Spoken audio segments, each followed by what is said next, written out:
Hello students, myself Dr. Amarjit Singh belongs to G&R Institute of Management and Technology, Blanchard. Today the topic for discussion is Mendel's law. So we will discuss about Mendel's law today and try to understand the major three roles of Mendel's that are considered as Mendelian's laws. So Mendel's law of inheritance includes law of dominance, second law of segregation, and third law is law of independent assortment.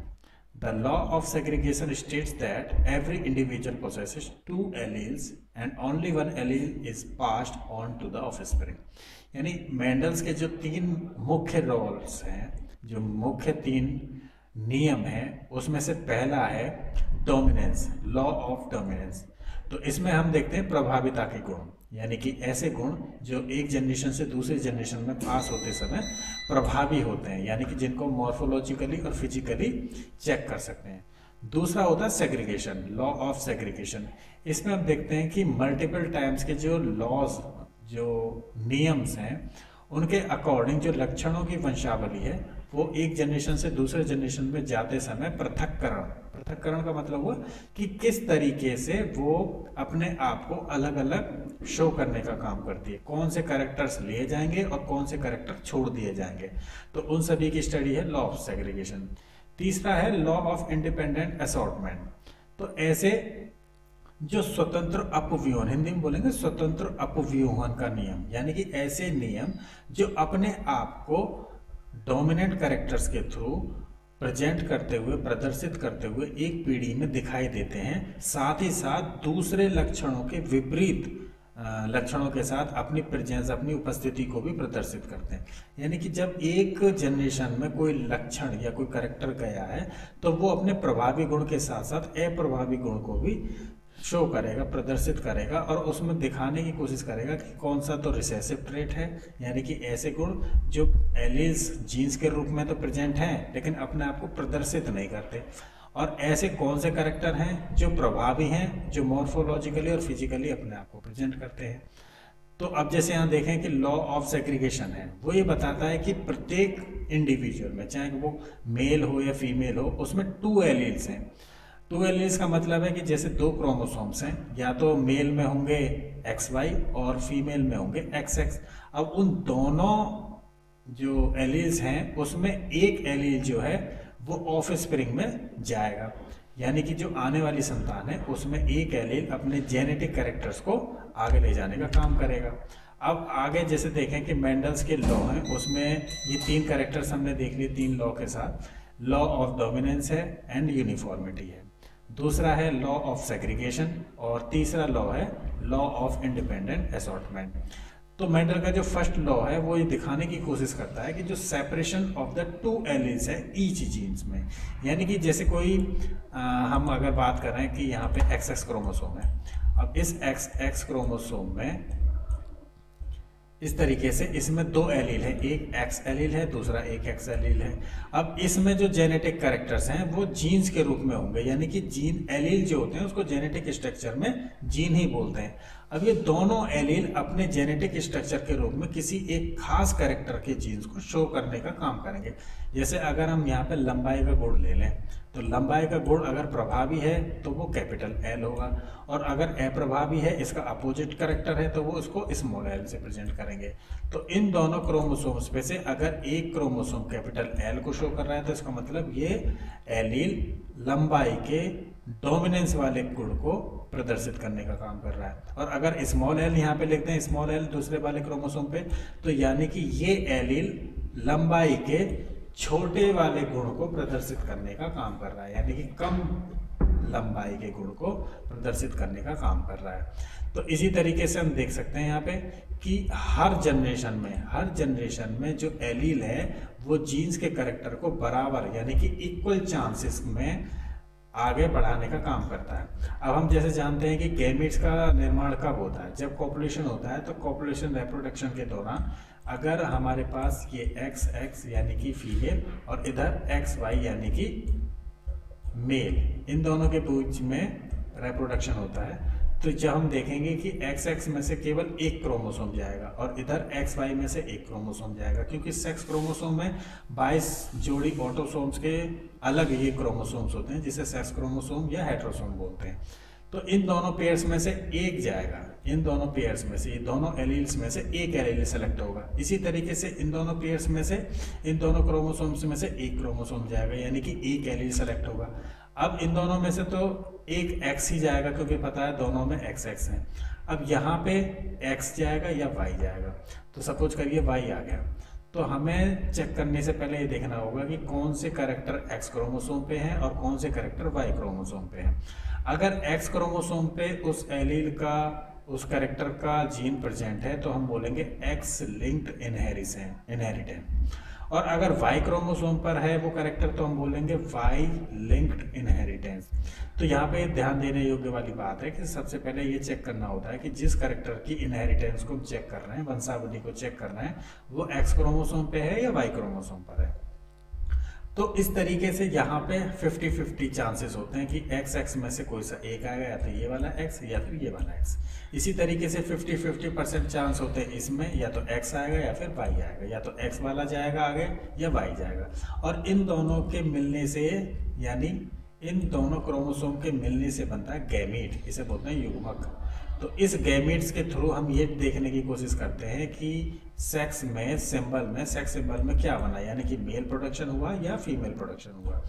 तो अब इस gametes alleles के through हम ये जानने की कोशिश करते हैं कि कौन से कैरेक्टर एक्स लिंक्ड थे और कौन से कैरेक्टर वाई लिंक्ड थे।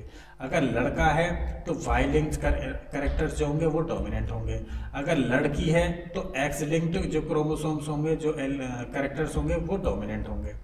तो यही चीज़ दिखाने के लिए मेंडल ने सेकंड लॉ में बताया कि जो इंडिपेंडेंट ट्रांसमिशन होता है, इंडिपेंडेंट ट्रांसमिशन में एलील्स के जो एक जीन होता है वो दूसरे जीन्स में डॉटर सेल्स के द्वारा पहुंचने का काम करता है। एक इन्फॉर्मेशन को दूसरी इन्फॉर्मेशन तक, यानी कि दूसरे जीन तक ले जाने का काम जो करती है वो डॉटर सेल्स करती है। तो एक जीन दूसरे जीन तक जाएगा, दूसरा जीन तीसरे जीन तक जाएगा। तो इस तरीके से उसकी मल्टीपल कॉपीज डोमिनेंट और इनडोमिनेंट लेवल पर आगे बढ़ती है। अब जैसे यहाँ पे फर्स्ट लॉ की ही बात करें तो लॉ ऑफ डोमिनेंस में सबसे पहले यही दिखाया जाता है कि हाइब्रिड ऑफस्प्रिंग। हाइब्रिड ऑफस्प्रिंग का मतलब है कि एक ऐसी संतान जिसमें दोनों गुण विद्यमान है, माता के भी और पिता के भी, और दोनों अपोजिट कैरेक्टर के साथ प्रेजेंट है। यानी कि एक्स एक्स क्रोमोसोम मदर से और एक्स वाई क्रोमोसोम फादर से उसने अचीव करे। अब एक्स एक्स क्रोमोसोम पे अलग अलग क्रोमोसोम हिसाब से कैरेक्टर्स हैं, जैसे लंबाई का एल है, यहाँ पे लंबाई का एल है। अगर एक्स लिंक क्रोमोसोम है तो एक्स पे एल आएगा, वाई पे हम कुछ नहीं ले रहे। अब आगे चल के सपोज करिए वो लड़का बनता है, तो मान लीजिए एक्स एल जाएगा आगे चल के, और इधर से भी वाई जाएगा। तो चूंकि एक्स लिंक क्रोमोसोम के बेस पर ही डोमिनेंस लेवल बनेगा, लंबाई का कैरेक्टर ले रहे हैं तो वाई को इग्नोर करेंगे, केवल एक्स क्रोमोसोम देखेंगे।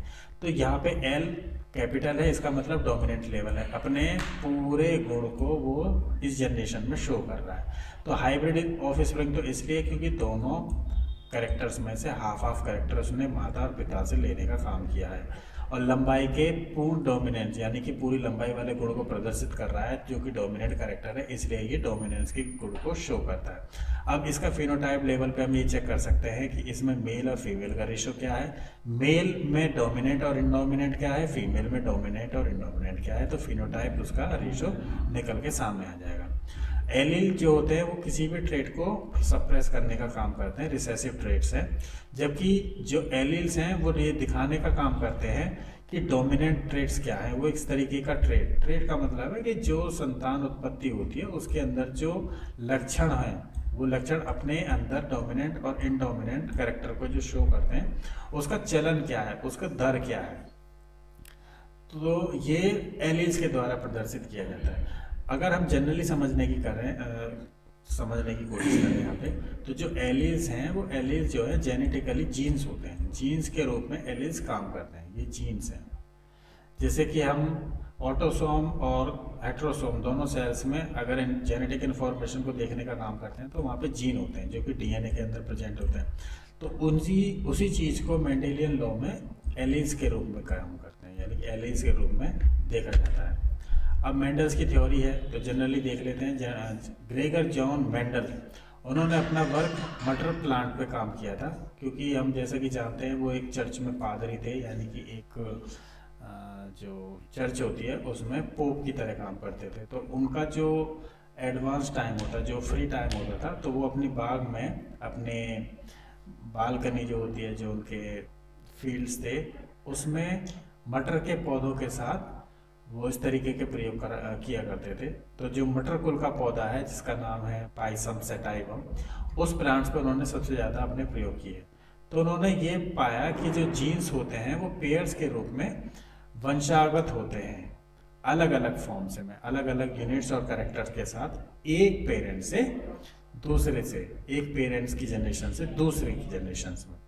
अगर यहाँ पे चूंकि हम जानते हैं कि पेरेंट्स में मेल और फीमेल होंगे, यानी कि माता और पिता होंगे, तो माता से कैरेक्टर जाएंगे और पिता से कैरेक्टर जाएंगे। ये हाफ हाफ कैरेक्टर हर एक कैरेक्टर को अपोनेंट कैरेक्टर के रूप में एक जनरेशन से दूसरी जनरेशन में ले जाने का काम करते हैं। जैसे फॉर एग्जांपल यहाँ पे ले लेते हैं हम, एक कैरेक्टर हमारा है स्किन का ले लीजिए। अगर स्किन हमारी यहाँ पे एक हो सकती है डार्क और एक हो सकती है यहाँ पे फेयर, तो अब इस कैरेक्टर को हम डोमिनेंट कैरेक्टर के रूप में प्रदर्शित करना चाहें तो जो फेयर कैरेक्टर है वो डोमिनेंट लेवल पे होगा, जो डार्क कैरेक्टर है वो इनडोमिनेंट कैरेक्टर पे होगा। तो अब इसको सबसे पहले चेक करते हैं कि XX क्रोमोसोम के थ्रू जाएगा या XY क्रोमोसोम के थ्रू। तो X, अगर केवल X क्रोमोसोम पे ये कैरेक्टर शो है तो X लिंक्ड इनहेरिटेंस होगी, और अगर ये Y कैरेक्टर पे प्रेजेंट है, यानी कि मेल के रूप में Y कैरेक्टर पे ये प्रेजेंट है, तो वो होगा Y लिंक्ड इनहेरिटेंस। तो आधे कैरेक्टर माता से और आधे कैरेक्टर पिता से। क्यों? क्योंकि जो माता है वो XX है और जो पिता है वो XY है। तो इन दोनों में से एक क्रोमोसोम जाएगा अगली संतान में, या तो X के रूप में या Y के रूप में। इसी तरीके से जो माता है उसमें से हाफ कैरेक्टर जाएंगे या तो X के रूप में या Y के रूप में। तो अगर इन दोनों में से एक क्रोमोसोम चूज कर लिया जाए तो ये हो जाएगा X। अगर इन दोनों में से एक कैरेक्टर चूज कर लिया जाए तो वो हो जाएगा Y। तो इसका मतलब लड़का बना और लड़के बनते समय आधे कैरेक्टर माता से गए और आधे कैरेक्टर पिता से हुए। तो सेम यही बात उन्होंने मेंडल ने समझाने की कोशिश की थी कि जब भी हम किसी इनहेरिटेंस कैरेक्टर की स्टडी करते हैं, उसको जानने की कोशिश करते हैं, ऑब्जर्व करते हैं, तो उसमें से आधे कैरेक्टर माता से और आधे कैरेक्टर पिता से जाते हैं। अब इसमें इंडिपेंडेंट असॉर्टमेंट का जो नियम है वो ये बताने की कोशिश करता है कि जो एक पेयर है उसमें से इंडिपेंडेंट इनहेरिटेंस, यानी कि स्वतंत्र अपयूहन, जो एक पेयर से दूसरे पेयर्स में अपने आप को ये शो करता है कि वो आइडेंटिकल है, इंडिविजुअली है। अगर वो आइडेंटिकल इंडिविजुअल है तो होमोजाइगस होगा, और अगर दूसरे ट्रेट से, यानी कि दूसरी जनरेशंस की कैरेक्टर से अलग है तो वो हेट्रोजाइगस होगा। जैसे कि जो होमोजाइगस है, तो होमोजाइगस का मतलब एक ऐसा कैरेक्टर है जो दोनों में शो हो रहा है, मेल में भी और फीमेल्स में भी, दोनों एलिस एक ही कैरेक्टर को शो कर रहे हैं, तो होमोजाइगस होंगे। लेकिन अगर एक ऐसा पेयर है जिसमें दो कैरेक्टर्स हैं और दोनों एक दूसरे के विपरीत हैं, तो वो हेट्रोजाइगस होंगे। तो एलिस के द्वारा जीन्स पे प्रेजेंस कैरेक्टर्स की उपस्थिति के आधार पर हम ये देखने की कोशिश करते हैं कि जो कैरेक्टर है वो दोनों कैरेक्टर के साथ है या विपरीत कैरेक्टर के साथ है। अगर एक जैसे कैरेक्टर दिखाई दे रहे हैं दोनों में तो होमोजाइगस, और अगर अलग अलग हैं तो हेट्रोजाइगस। अब जैसे कुछ बॉटनिस्ट थे, उन बॉटनिस्ट ने ये समझाने की कोशिश की थी कि जो ग्रेगर जॉन मेंडल थे उनके एक्सपेरिमेंट्स क्या आज की डेट में इतने रिलायबल हैं या नहीं, क्या वो आज भी उतने एप्लीकेबल हैं या नहीं। तो उनमें से कुछ विशेष नाम है, जैसे ह्यूगो डे व्रीज है, कार्ल कॉरेंस हैं, एरिक वॉन ट्रेनमार्क है।